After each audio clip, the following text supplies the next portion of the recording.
Hey, Ron here from Military Images Magazine with a new episode of Life on the Civil War Research Trail. Today, I am very pleased to share with you the cover of our winter 2023 issue. It is going into the mail today. And so, those of you who get the print subscription should have it in the next few weeks. If you are getting the digital subscription, there will be a link showing up in your inbox at some point in the near future. This moment in time is the official release of the cover. No one has seen it except for a very, very few, it's just a handful of individuals. And now it's your turn to see it. So, ready, set, here you go. Here it is. Absolutely delighted to share.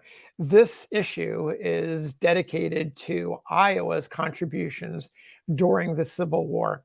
And it would not have been possible without the help of Michael Houston, who is a living historian. He is a collector of Civil War photography. He manages a page on Iowa Faces of the Civil War.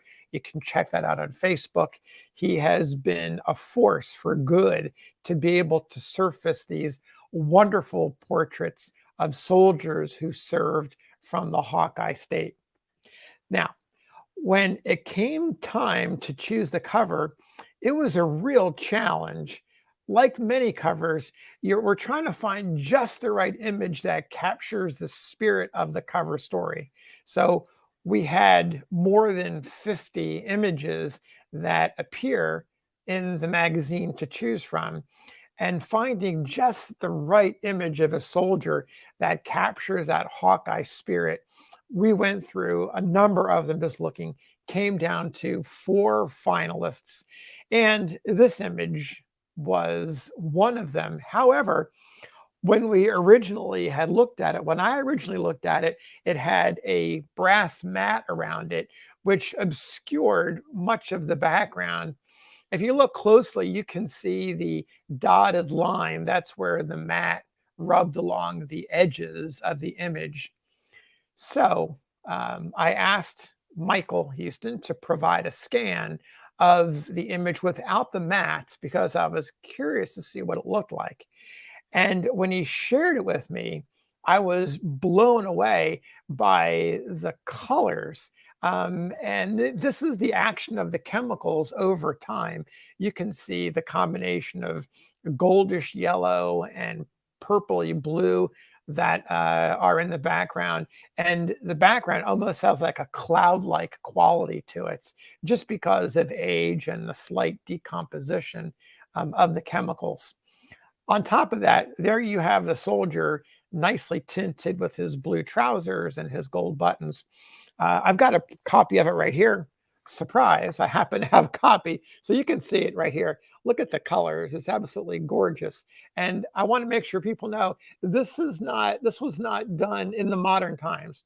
This image that you're seeing here is completely original. No colorization was done. I should say the colorization was done in 1861 or 1862 when this photograph was made.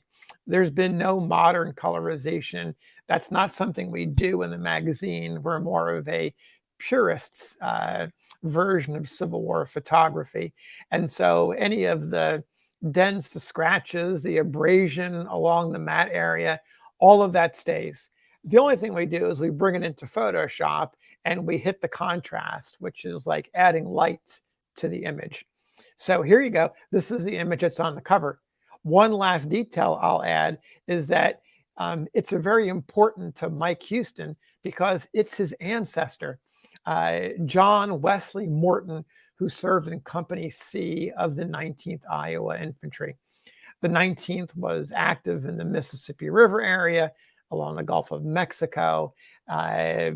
Morton, known as JW to his friends and family, survived the war, lived a long life, and he was essentially the glue that held the veterans together after the war. He even made a big composite of all of the images of the survivors about 20 years after the war as a memorial to their service. So there you have it, a wonderful portrait of J.W. Morton, John Wesley Morton, Company C, 19th Iowa Infantry, the cover photograph of the winter 2023 issue of Military Images magazine. Check us out on shopmilitaryimages.com. We will see you in the next video. Until then, happy trails.